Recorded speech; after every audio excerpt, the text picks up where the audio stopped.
is a production of DallasCowboys.com and the Dallas Cowboys Football Club. How about them Cowboys?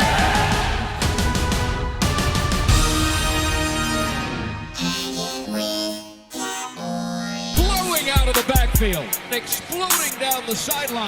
This is Hangin' with the Boys, presented by Wingstop, where flavor gets its wings. Now, your hosts, Nate Newton, Kurt Daniels, Jesse Holley, and Shannon Gross.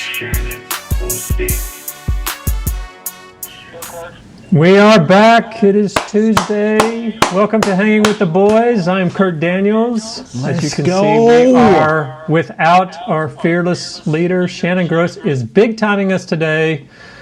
He is off hosting some kind of private event. He's given up his $10 for this show to make big bucks, I'm sure. But fortunately, the main guys are here. The guys you're all tuning in to see. We got the great Nate Newton, of course. And back with us again is Jesse Holley. Jesse had a interesting day yesterday. Kurt. Yeah. I'm like Shannon, man. You know, the holiday season is around the corner, and $10 ain't gonna give all them big thick girls at the trailer park the gift that they need. So I gotta do some extra work on the side. You know, that trailer park, man. So you brought some extra masks? Yeah. I had to get some extra masks, some PPE masks, man. You know. What was it? What was it you were doing yesterday, Jesse? You were helping call a game. Yeah, I was doing the play-by-play color for the Blue-Gray All-American Bowl at the AT&T Stadium high school All-Star game. So yeah, it's pretty fun. That does sound fun. A good game. It was okay. It was all right. I had to go. Who won, man? Team the West team.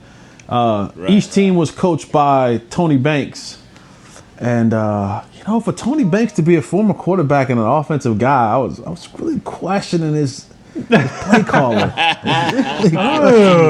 He wasn't no freaky Mike, huh? I really was questioning his play calling. It was some things I was like, wait a second, what are we doing here? Like, you're down, and they were down and were like kind of running a 4-minute offense. I said, Tony, you got this thing a little bit confused, my brother. You gotta hurry it up.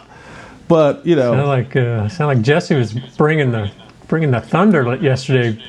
Getting on these guys. So here's the thing. Yeah. So they tell you before the game, it's like, hey, this is an all-star game. It's it's being telecast. Let's try to be as positive as we can, even when there are some negative things happen on the field. So you guys know me. I'm Mr. Negative Nancy. So that was like, okay, I won't call out those things that are so negative. That was a great non-call by Tony. They're in the 4-minute offense, but it's only 10 seconds left. You think they want to speed? I'm like, they're down 16. It sure would be nice for them to speed it up here. I was like, oh man. So did you guys watch the game last night? Some are saying that was one of the best games of the season. Brother, I liked that, Kurt. It just, and I hate to say this, but I'm glad you watched it. Jess, I know you watched part of it or some of it. Watched all of it. It just goes to show how far the Cowboys have to really go. I was going to ask you, are they? I'm being really honest, man. Really? Are they nowhere close, huh? Well, the thing about it, even though I think both of these teams have more than capable defenses, it's still an offensive league. And it's still players can make plays bigger and better on offense. But that one time they needed to get it done, I mean, we still boil down to the kicker, don't it? That kid came out of the University of Texas, man. But here's the thing, Nate. Here's the thing, Nate, Kurt. What we saw last night, we saw a display offensively, defensively, and special teams. Yeah. But we saw a display of what QB1s should do for their football team. Lamar Jackson, even in his early passing struggles, he was still able to run the football and make some crucial run plays. Baker Mayfield was playing a really good game behind a solid run game. I do think we, the last 10 weeks, we have been kind of forced to watch Cowboy football with Andy Dalton at the helm. I do think football would be much more enjoyable and much more competitive. Like, I like to believe that if Dak Prescott, despite whatever we had on the field at the time, we beat Pittsburgh with Dak Prescott. I think we beat Pittsburgh with Dak Prescott. I think there's a lot of games where if Dak Prescott is in there, you see the ability for your team to do more because that player allows you to do more. And last night you saw Baker Mayfield do all that he could for his team, but you saw Lamar Jackson do just a little bit more when it was needed for his team. So I don't know if we're far away from that, but I think our team as a whole just looks so much more different when that QB1, number 4 is under center and calling the shots. It seems the general consensus is the Cowboys would have probably won the NFC East if Prescott was healthy. Do you think that's a true statement?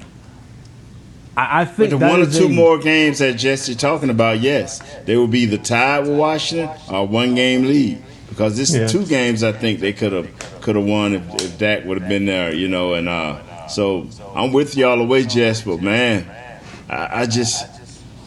it's just amazing to see good football, and it's not a lot of good teams out there due to this COVID situation. Teams are either up there doing their best and having a lot of fun playing football, or teams look real bad. It's like you either injury riddled and doing bad, like the 49ers. I'm looking at them fellas. They look bad. They're a shell of themselves a year ago. So you either only clicking this time of year or you falling off the ledge. Yeah. And I think there's one more thing. I think something else that's kind of important is Stefanski. It took some time for him to kind of get his system implemented and his system kind of worked in with Baker Mayfield, right? So it's like, and these are the things that I constantly want to say about Mike McCarthy. And I'm not on the defensive end on him, but it takes time to implement your system. It takes time to get guys to buy into your scheme. It takes time for you as a head coach to get the players in place to whatever the thought is, the vision is of your team. It takes time for you to be able to acquire those players. And again, it may not be 5, 6, 7, 8, 9, 10 players. It may be 2 or 3, right? It may be 2 or 3 that you can plug in some very key places that gives your team that identity, that look. They brought in Bradley Chubb and Kareem Hunt, and all of a sudden that offense looked different, right? And because they had been marching quarterbacks in and marching, they brought in Bradley Chubb and their offense looked different. They brought in some pieces here and there and their offense looked different. They took a piece away due to injury, Odell Beckham, and their offense looked different. So there's certain things when you're a coach and you're trying to get your culture built in there, it takes a little bit of time, man. It takes a little bit of time. I know that we see coaches like the Wiz kid out in LA or out in San Francisco, and they came on the scene and it was like light white hot, and then they took a dip, and now they're building themselves back up again. And this is the thing that I always want to keep preaching to people when they're ready to throw Mike McCarthy out the door. I mean, just after literally a couple sips of coffee, not even a whole cup. It's just that, man, I know you've waited 25 years. One more year won't kill you, and so that you can have a full offseason and draft some players and sign some players. And then we can look like what we saw last night. We can look like a competent football team who was able to compete in big-time football games and make these type of plays for your team. Right. Stefanski he's a first-year head coach, so they, bought into a system pretty quick. Did losing Dak set back what McCarthy was trying to do? Did that put it back? No. The one advantage I think he had, Kurt and Jesse may agree, he got football players that needed a direction. You check their offense and you check their defense.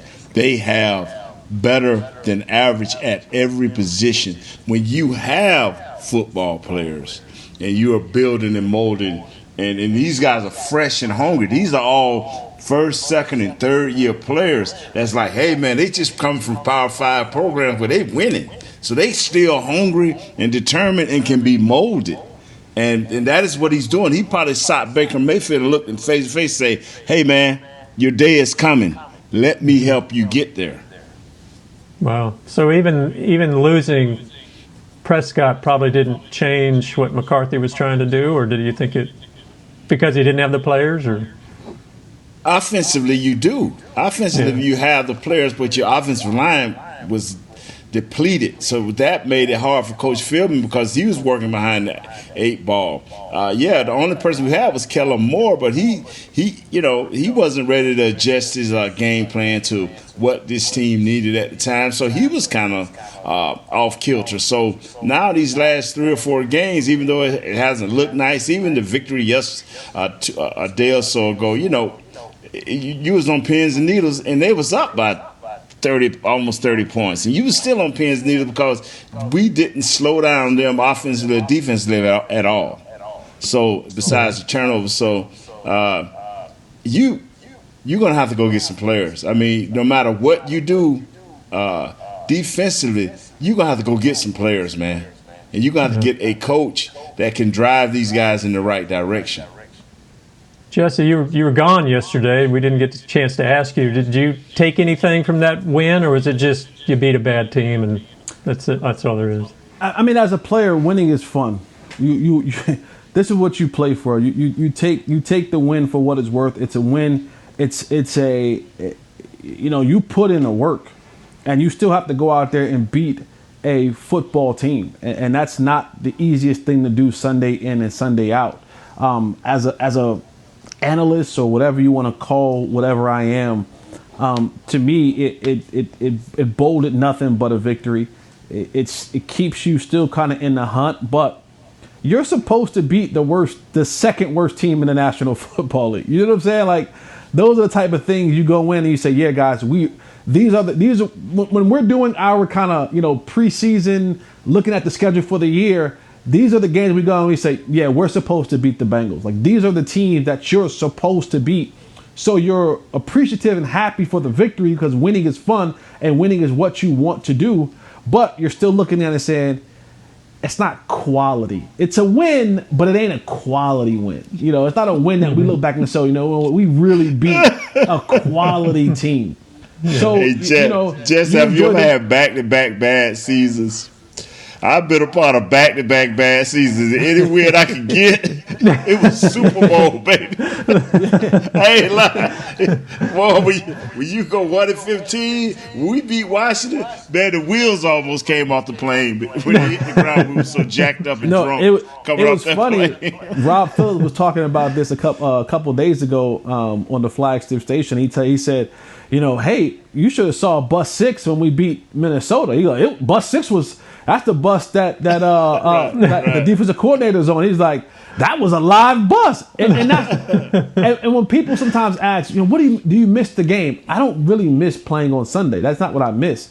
I miss the bus ride after a victory, the plane ride after a victory. When you get to go back to the Star and the rookies, especially when you got those back-to-back games that Thursday Sunday or Sunday Thursday, and you like, hey Rook, go to the Popeyes and pick up 50 pieces of chicken. Meet us back at Valley Ranch. Now we in the hot tub and the cold tub getting our bodies ready, but they got chicken and beer and all the other kind of stuff in the locker room. We're having a good time. Music is playing.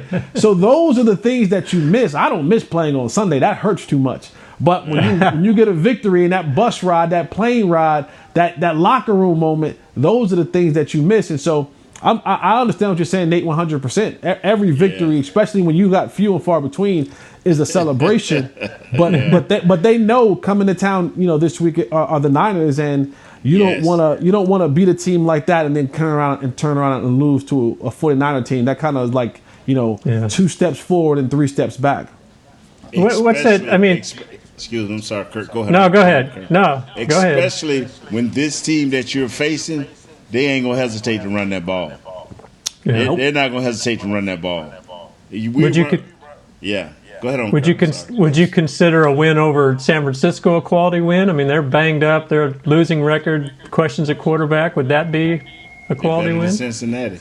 They're better than Cincinnati, and that gives us 2 wins in a row, right? That gives us a winning streak. And right now, the only way that we are able to get into the playoffs, we got to win the rest of the way out. So we can't lose any more game. We can build some momentum towards doing our end of the deal as far as winning the rest of the games and hoping that Washington can find a way to lose the rest of their games. So if you lose Sunday, you're pretty much dead. But if you win, that's 2 games in a row, and you're like, all right, fellas, we're still in the hunt of this thing, and it kind of gives you a little bit of momentum going into that final week when you got to play two division opponents that are playing some decent football. Yeah. All right. Well, let's take our first break here. When we get back, I got some questions for you about turnovers, maybe red zone, maybe more about the rest of the season. We'll see where it goes. But we will be right back on Hanging with the Boys. Is your family a Cowboys family? Have you taken holiday photos at the Star? Was your wedding theme blue and silver? Have you convinced your kids them is spelled with a D? If so, every game day feels like a vacation to you, so treat it like one. Whether you're traveling to the game or watching from your favorite vacation spot, book a place to stay on Hotels.com. Proud partner of the Dallas Cowboys. Just like all of you, we at SeatGeek can't wait until we're back in the stands at full strength cheering on the Cowboys and singing along to our favorite songs again. We're using this time to make discovering, buying, and selling tickets to events in Dallas easier. Plus, every ticket purchased on SeatGeek is protected by our buyer guarantee, which means you'll get your money back or better if your event is canceled. Guaranteed.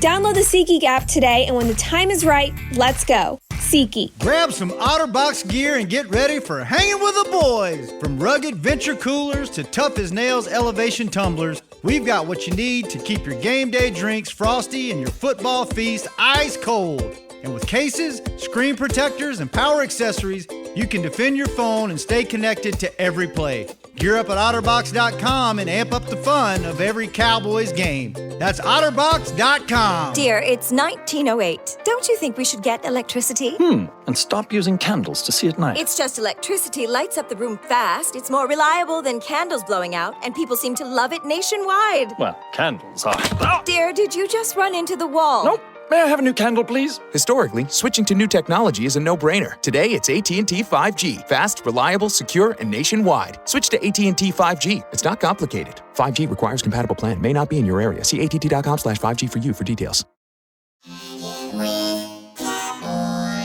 Back to Hanging with the Boys.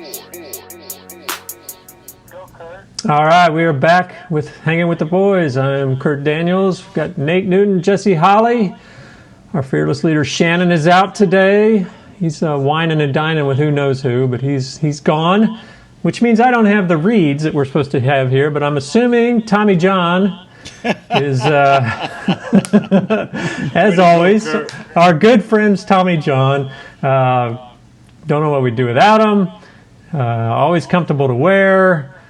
What do they have? Loungewear now? I wish I knew all the finer points. I should pay more attention with good loungewear, dog. My daughter stole mine, so my wife apparently got mine. So, but get you some Tommy John. That thick girl at the trailer park got mine. Can't get it. Oh, that's not good. Oh, okay. Chris sent me the reads. Too little, too late. But we'll get them next time. So anyway, all right. On to more football here. Obviously, the big factor in the win over Cincinnati was the 3 turnovers. And we talked a little bit about this yesterday, but Bob Stern had an interesting article on The Athletic today, and he said that over the last 6 games, the Cowboys actually ranked 12th in turning the ball over, which isn't too bad, and they are 9th in takeaways, which is +3 during that span, which actually would rank 6th in the league over the last 6 games. Prior to that, you go to the previous 7 games, they were -13, which was easily last. I mean, it was horrible. I think the next place team was Denver at like -8. I mean, the Cowboys were just awful. So starting off, I mean, What's changed? What's turning around? Is this something that maybe McCarthy we're seeing a little bit of his influence on this, or guys just embarrassed? It's so simple, and I'm gonna be the guy to be honest. One thing about it, I'm always honest about this football game. Zeke stopped turning the ball over. Yeah, simple as that? Simple as that. When you get turnovers, especially 2 or more a game, and you don't turn it over, your chances, Vegas loves you. Vegas loves you. You just think about the games where Zeke turned the ball over. Those teams had short fields. They the one had 50 plays. We had 85 plays and 4,000 yards. They had 50 plays and 200 yards and beat us because they only had to go 25 yards to score 75 points. Come on, man.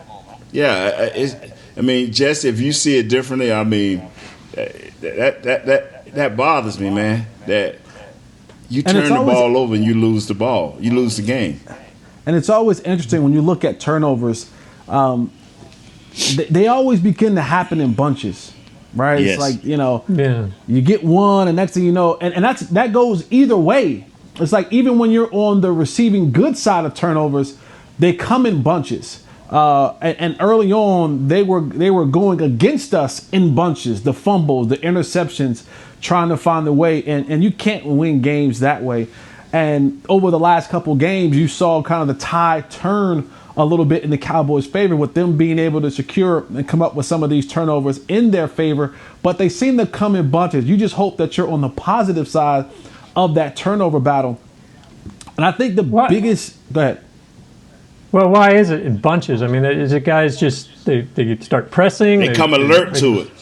Yeah, it's almost defensively, you be more alert to it now. It's like chum in the water. It's like, oh, we got one. Let's get another one, fella. Let's get another one. You come in thinking that, but when you see one pop, now you're like, let's get another one. Let's get another one. Let's get another one. Yeah. And so now that it's a heightened sense of, oh, he got one. Let's all go get one. And so now you have more guys flying to the ball, more guys taking opportunities, more guys taking shots, more guys being more aggressive. And so that's the thing about, like, turnovers can change the momentum of a game.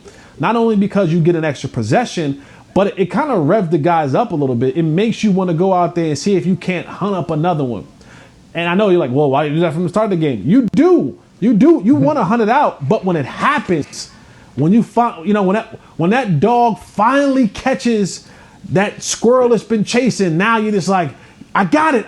You get excited about it, and that's contagious, and other guys want to be a part of that type of energy.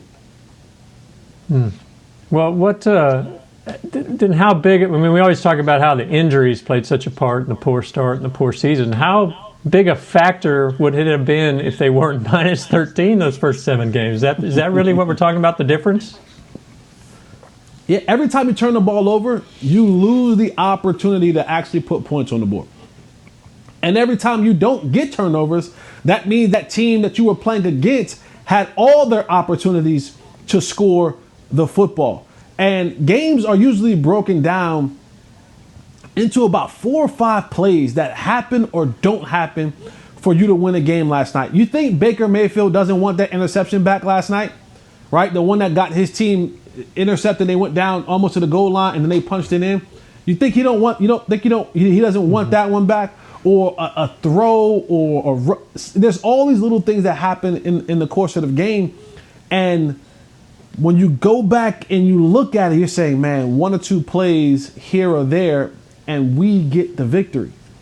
And that's what you try. That's what you want to be able to do. You want to have them. You want to have all your opportunities, plus maybe steal 1 or 2, to give yourself the best chance to win a football game. Percentages are in your favor when you don't turn the ball over and when you get turnovers.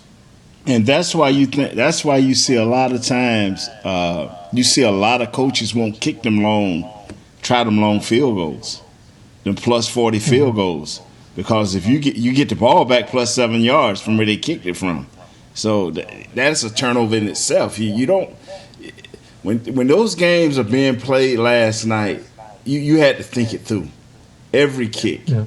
Every snap. And that's what kept us watching. That's what kept every one of us watching. Because at first I wasn't watching it. I'm sitting there messing around with the computer. And all of a sudden, I'm whoa, okay. Do you see the man run up out of up out of the tunnel. You know, the dude falls down, hurts his knee. All of a sudden, like, they done scripted this. Okay, fall, bro. And I'm going to run out here and I'm going to say that. You know, and so they, like, he's scripted. Is I'm lying? Did you feel that way? And so, all of a sudden, he couldn't throw the ball the first half. But now he throwing it. He finding Andrews. He got the young kid, 15. I can't think of his name. Hit him. I mean, he making plays, man. This is Hollywood the kid you Brown. want to see. Yeah, and Baker, over the last 2 games, besides that interception, Baker has looked like that guy we seen at Oklahoma, where he's doing things in a methodical way, and that is good coaching. And I hope and I pray. And Jess, I want you to tell me real quick, and I know it's not Cowboys. Do you think Baker can stay on this path?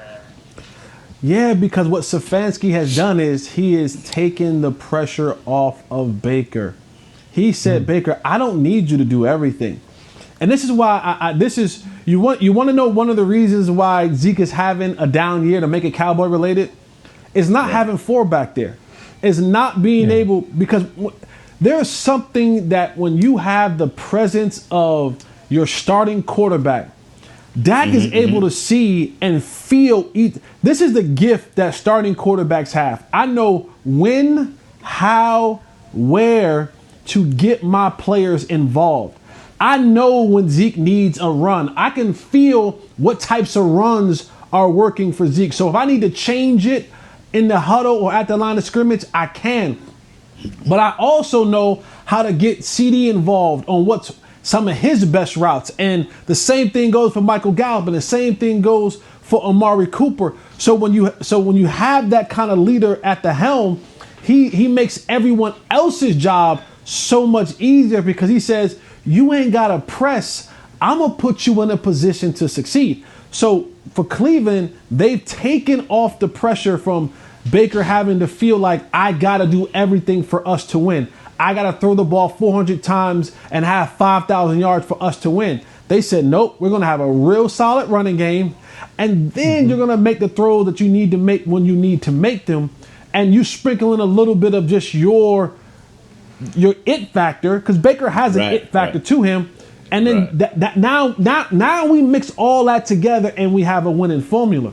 But when you start taking those things out, or when you start putting too much on, now that recipe it ain't what grandma written up 30 years ago. He's like, no. I said a half a teaspoon of sugar, not a whole cup. You know what I'm saying? A baker, a baking soda, a baker soda. Right, exactly. So it's like we want so much from Zeke, and we're like, man, and I say this jokingly because we have a good time, right? Me and Nate, when it comes to the Zeke argument. Yeah. I know that Zeke is still a really good player, but I also know what he's missing. Yes, he's missing his offensive line, but more so importantly, he's missing that quarterback that will make defenders have to think twice. Guys don't have to think twice with Andy Dalton. They're just like, listen, if he can beat us in the back end, he's going to beat us in the back end, which we doubt. With Dak, and you saw that last night, Kurt, Jess, you saw that last night when the backup quarter, McSorley, came in, and he tried to run that same read option. And he was you could see the ball, they knew he had it, and he tried to make a move and blew his knee out, and I hope the kid is all right, because I blame Greg Roman. Don't do that to that kid. You ask this kid to do something that a super Nintendo athlete is doing. Don't do that to that kid. But anyway, I'm going to tell you something. We have to take what little bit we have, and we don't have much on defense. And these coaches got to package it up these last 2 or 3 games, and I'm not looking at it as everybody else is, that we still in it. I'm looking at it as, man, grow. Be the best you can be for your 35 plays or your 40. Because I felt like after the first series for the DBs and the second, it was survival. We just could have brought out the cameras and, hey, here's this week's survival. Because they were shifting guys in and out of us so quick and so fast. You didn't know who it was. 1 minute is this number, next minute is that number. You couldn't even catch some of the names. So, and they won. They beat a bad team. And as bad as I want to cheer and holler and do flips, man. Last night, somebody went by me, you pass my people in the street, you got your mask, and they'd be like, Nate, I'm like, yeah, that was okay win, wasn't it? I mean, it wasn't the same, man. Y'all really took it to him. Yeah, that was okay win, wasn't it? It's like they looking for approval for the win. I'm like, man, that was a great win. That was a great win. That's right. That's right. All right, let's take our second break here. When we get back, I do have another running back related question since you're talking about the balanced offense of Cleveland and that red zone. I got a red zone question for you as well. So we will be right back with more Hanging with the Boys. Just like all of you, we at SeatGeek can't wait until we're back in the stands at full strength cheering on the Cowboys and singing along to our favorite songs again. We're using this time to make discovering, buying, and selling tickets to events in Dallas easier. Plus, every ticket purchased on SeatGeek is protected by our buyer guarantee, which means you'll get your money back or better if your event is canceled. Guaranteed. Download the SeatGeek app today, and when the time is right, let's go. SeatGeek. It's game day. You know what that means. First, kebab prep. Steak, pepper, onion, steak, pepper, onion. Next, a counterclockwise lap around the room. Now the lucky grease-stained jersey goes on. And lastly, the dance. You know the one. This is a game day ritual no matter where you are. Whether you're traveling to the game or watching from your favorite vacation spot, book a place to stay on Hotels.com and keep the tradition alive and well. Hotels.com. Proud partner of the Dallas Cowboys. Grab some OtterBox gear and get ready for Hanging with the Boys. From rugged venture coolers to tough as nails elevation tumblers, we've got what you need to keep your game day drinks frosty and your football feast ice cold. And with cases, screen protectors, and power accessories, you can defend your phone and stay connected to every play. Gear up at OtterBox.com and amp up the fun of every Cowboys game. That's OtterBox.com. Dear, it's 1908. Don't you think we should get electricity? And stop using candles to see at night. It's just electricity lights up the room fast. It's more reliable than candles blowing out, and people seem to love it nationwide. Well, candles are... Dear, did you just run into the wall? Nope. May I have a new candle, please? Historically, switching to new technology is a no-brainer. Today, it's AT&T 5G. Fast, reliable, secure, and nationwide. Switch to AT&T 5G. It's not complicated. 5G requires compatible plan. May not be in your area. See att.com/5G for you for details. Back to Hanging with the Boys. We are back with Hanging with the Boys. I'm Kurt Daniels. We have Jesse Holly and Nate Newton with us, fighting our way through without Shannon. Let's see. Christmas extravaganza is here. Don't miss the virtual Christmas extravaganza presented by Albertsons and Tom Thumb. The most electrifying holiday show of the season can be watched on Dallas Cowboys Facebook and Twitter on December 24th at 6 p.m. Central, or on demand at dallascowboys.com/Christmas. They always put on a great show. And what I understand, that even though it's not, you can't be there in person, they put together a pretty nice package there of an online Put on your show. Tommy Johns and watch the Christmas extravaganza. There you go. And eat some Wingstop. Yeah. What more do we need? We're doing good there. All right, last segment, you guys, we were talking about some of the game last night and how Cleveland's running attack has really helped out Baker Mayfield. Obviously, one of the things that is hurting Zeke, maybe it's not having Dak. But it raised the question, and I think, Nate, we talked about this a little bit yesterday, but I wanted to bring it up again. In that game against Cincinnati, Zeke had 12 carries, Tony Pollard had 11. And so, I'm wondering, a lot of people are saying that's the way it should be in today's NFL. You need a running back by committee. And if you look at the top rushing teams in the league right now, Baltimore's first. They're averaging 173.8 per game. They've got a bunch of guys, including Lamar Jackson, leading them. Tennessee, obviously, is a one-back offense. They've got Henry, the big guy. Then you've got Cleveland. They've got a pair of studs in Chubb and Hunt. After that, fourth is Arizona. They've got Drake, but they've also got a running quarterback. Then you have New England. I don't even know who they have running the ball. Sixth is Minnesota with what's his name? Cook. After that, though, you got New Orleans, the Rams, Philadelphia, Green Bay, Seattle. I mean, these days it seems like most teams aren't going with the one-back offenses. They've got several guys, in some cases a quarterback who's helping out that running attack. Is that something that the Cowboys are going to need to do in the future if they want to see more success from their running game? I would just like to see, what one or two guys that come back that are our starters, and then with Dak back, then we'll see. Then we'll see. I mean, still, Tony Pollard has earned the right to be on the field. Let's just see what happens fresh coming into next year, and how does Zeke finish up this year. I mean, maybe they've found something, with Tony Pollard and Zeke. But I would just like to see how this thing turns out going into next year. Because I know if I'm Coach McCarthy, there ain't anywhere in the world somebody telling me, well, if we got the COVID, we ain't practicing. Nah, we finna practice. You can't go through another year of this. What do you think, Jesse? You think switching it up more often behind, as a running back would help, or you just ride that horse? The thing is, and I said this before, when it comes to the Zeke Pollard conversation, Pollard found himself in the wrong place at the wrong time. I think Pollard is more than deserving for those reps on the football field. Problem is, the guy he's playing in front of was a number 4 overall pick and actually got to a second contract as a running back. Mm-hmm. And despite what you may feel and despite what you may think, the guys that they pay, they're going to play. They don't. I'm not trying to get, you think that paying Zeke $12, $13, $14, $15 million and him only having 11 carries, 12 carries is something that sits well with the front office. Now, if you told me this was happening and they were 11-2, then maybe.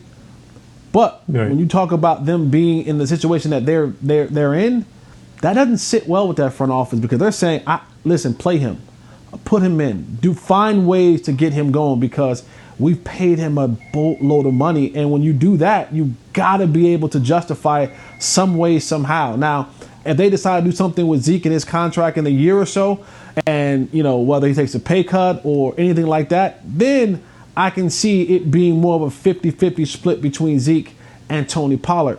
But if not, you're going to see 21 get the bulk of the carries most of the time. And until he's either gone or reduce his contract some way, somehow, which I highly doubt they're able to do that. So Tony either have to wait his time until they're done with Zeke, or try to find his way somewhere else, because I just don't see that dynamic. See, just start with that. Pollard. You know what? You, as intelligent as you is, I think you just sometimes say, "Let me use this sorry phrase or word." He has to waste his time. Come on, he's not waiting. No. Wait. W-A-I-T. Oh, wait. Okay, because you didn't pronounce that right. Because, Kurt, did you get the same feeling that he said wasting his time? Come on now. I think I was falling there. I was falling there. But yeah, come on, man. So if McCarthy and Kellen Moore said we have a better chance of winning with going 2 backs, changing it up more often, keeping everybody fresh for the long haul, big picture, we're better this way. You think their hands are kind of tied? No. Their hands are only tied if it doesn't result in victory. When you're winning, like if you told Jerry, hey Jerry, I can guarantee you an 11-2 start if we decrease Zeke's workload by 50%. Jerry's like, do it. I'm all for it. I'm out your way. Yeah. If it doesn't yield results, that's when you're going to run into a problem. So, and right now, McCarthy's still on that new relationship, fresh ideas. Let's hear what he has to say. He's still in that time frame. So if that's the idea that he has, it has to yield results right away. Because if it doesn't, if what you're saying is we're 1-3, 2-5, or 3-5, 3-6, that's not going to sit well with the people who have to cut the checks. Because you're saying, okay, you told me that this would work, and if we're not on the positive side of things, I can't buy into this for what I am paying him. We are 4-9, so you're talking real life, Jess. You don't have to pretend. You don't have to pretend. No, that's for sure. Oh, man. All right, I wanted to ask you, too. This is a question that came up on the mailbag today at DallasCowboys.com, and I thought it was kind of interesting. And you guys being former players, I wanted to get your opinion. The Cowboys have struggled in the red zone this year. They scored touchdowns on only 2 of 4 trips against Cincinnati on Sunday. And for the season, they're scoring touchdowns on trips to the red zone only 50% of the time, which is 30th in the NFL. So another bad offensive statistic for them. But one fan wrote in and asked, for all the great receivers, they have 3 fantastic receivers, maybe the best receiving core in the league. But what they may not have, you had Dez Bryant was a big physical receiver. I think he finished second in franchise history for touchdowns. As good as the Cowboys receivers are they missing that guy? Do they need a receiver like that to get in there and get the ball in the red zone? I think you have him. I really do, man, because, you pound Zeke or Tony up in there 1 or 2 times, but it's nowhere in the world I'm going to have these 3 receivers. And the tight end is doing okay. It's just you just got to be a little bit more sharper, a little bit more precise, because there's no way they should be that bad in the red zone unless they're trying to run the ball, and that's because the offensive line ain't as good in that tight space. And I understand there ain't a lot of space to be had in the end zone, especially when you're inside the 10, the 5, and it decreases and gets smaller as you get closer. But we have those horses. You just have to demand that they get open. And the quarterback has to get it there, because he threw one to Cooper early in the game. It was nice. It was nice. Now they can do that, man. I believe they can. And maybe we'll have to listen to Jesse, because he probably go back to QB1, the original. Listen, I'm looking at the top 10. Green Bay doesn't have a Dez Bryant type, right. Receiver in the red zone, and they're number 1. Cleveland's number 4. They don't. Minnesota's number 5. They don't. San Fran number 8. They don't. LA is number 10, and they don't. New Orleans has some pretty good. They got Michael Thomas, and Tampa has Mike Evans and that crew, and Tennessee has guys like A.J. Brown, and Seattle, of course, has DJ Metcalf.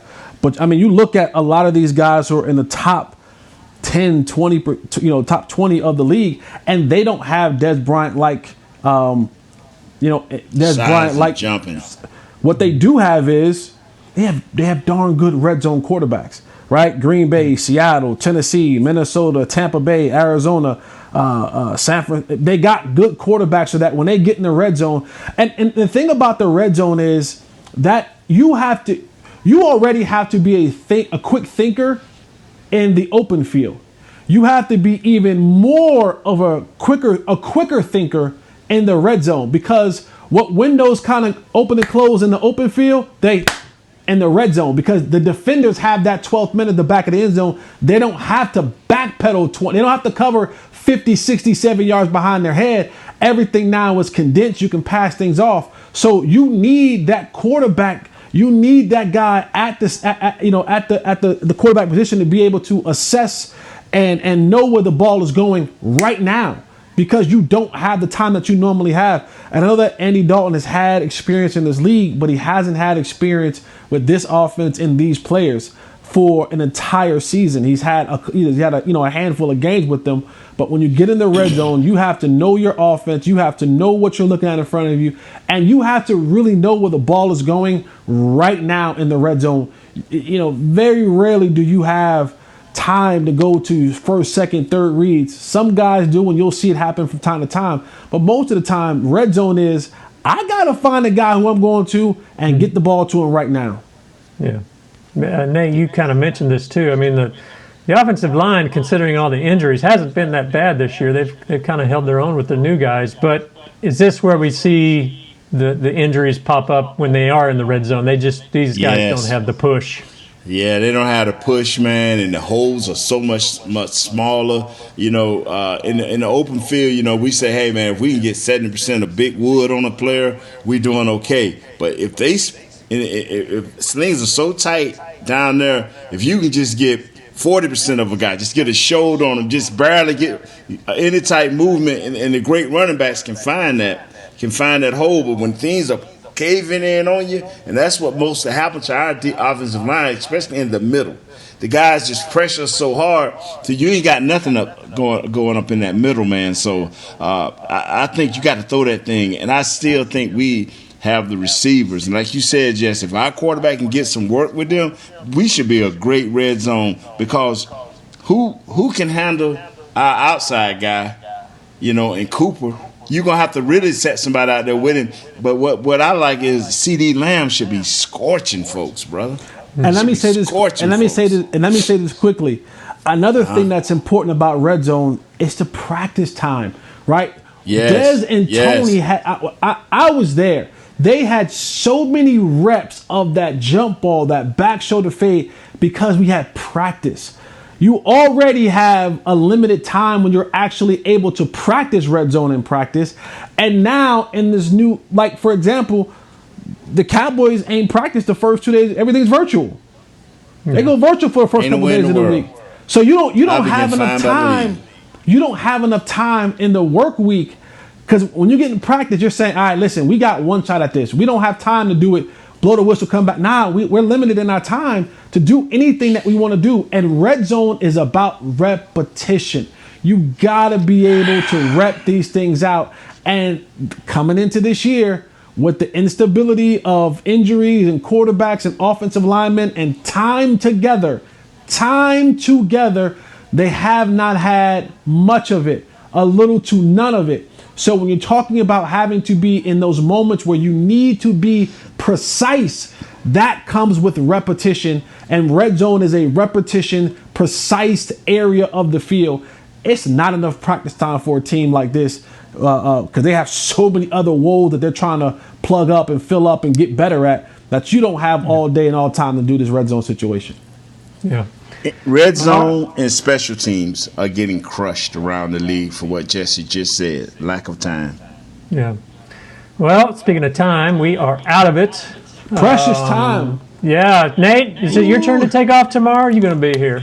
No, I'm being here, bro. I'm getting my $10. I'll be here too. Ain't nobody getting bonuses like Jesse. You and me. We're grinding through this, you know. Grinding, man. Bring in the dogs as we have to. Kurt. That's right. All right. Bring the dogs in. Well, thank you, Nate. Thank you, Jesse. Thank you, Chris Beam, for keeping us on the air. Thank you to Wingstop as well. We should have a full crew here tomorrow. Same time, same place. We appreciate you tuning in. We're hanging with the boys. Yeah. Yeah. This has been a production of DallasCowboys.com and the Dallas Cowboys Football Club. How about this, Cowboys? Yeah!